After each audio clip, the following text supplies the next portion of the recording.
Shalom from the Dome.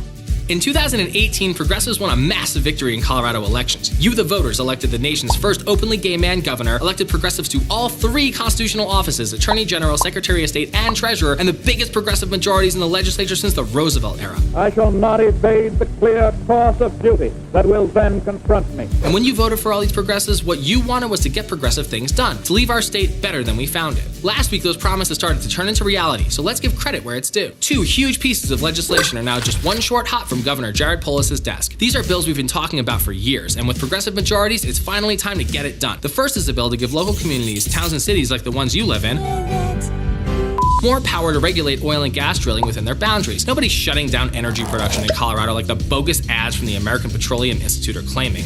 To shut down energy production in Colorado. This is about making sure that the people on the surface, you and me, are just as important in the process of deciding where companies can drill for oil as the oil is. Fossil fuel production in Colorado is part of the economy, but it's not the whole economy, and it's time to stop valuing dead dinosaur bones over public safety. Try to show a little respect. That's what this bill does, and it's a huge win for everybody who doesn't live hundreds of feet underground like the aliens under DIA or the Morlocks from the Time Machine. Hell, it's probably good for them too. Another huge win for progressives in the legislature last week was passing House Bill 1177, the Extreme Risk Protection Order bill. This policy creates due process for the emergency and temporary removal of guns from people found in court by a judge with evidence by law enforcement or a close family member that they are an imminent threat to themselves or others. There's a lot of misinformation floating around about this bill, but here are the facts. 13 states already do this. This isn't about neighbors harassing neighbors or using hearsay to confiscate guns. Only law enforcement or members of the family can go to a judge and they have to prove that someone is an immediate threat to themselves or others. This ensures due process and a fair hearing. When you get past the lies being told about this bill, over 80% of Coloradans support it, including 60% of Republicans. 2 huge wins. Just make sure you tell your friends about it, because they might hear it differently from the wrong crowd.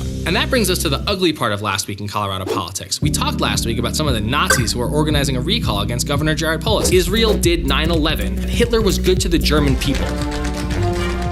Right now in Greeley, there's a group of people organizing to recall freshman Representative Rochelle Galindo, a fantastic progressive leader for Weld County who also happens to be openly gay. Here's what a local pastor, Steve Grant, is telling his flock about Rochelle Galindo. My representative is a homosexual pervert, and I will do whatever it takes to get you removed from office. Gross. You show me a recall petition, and I'll show you a bigot, an anti-Semite, a racist, or a hater of any other stripe. And any big corporation or special interest that donates to these recall efforts will be held accountable. You can bet on it. If someone approaches you to sign a recall petition against Galindo or any other progressive lawmaker, tell them to take a hike. We live in Colorado. The weather's warming up, and hiking is a lot more productive than trying to overturn the results of an election that happened only 5 months ago.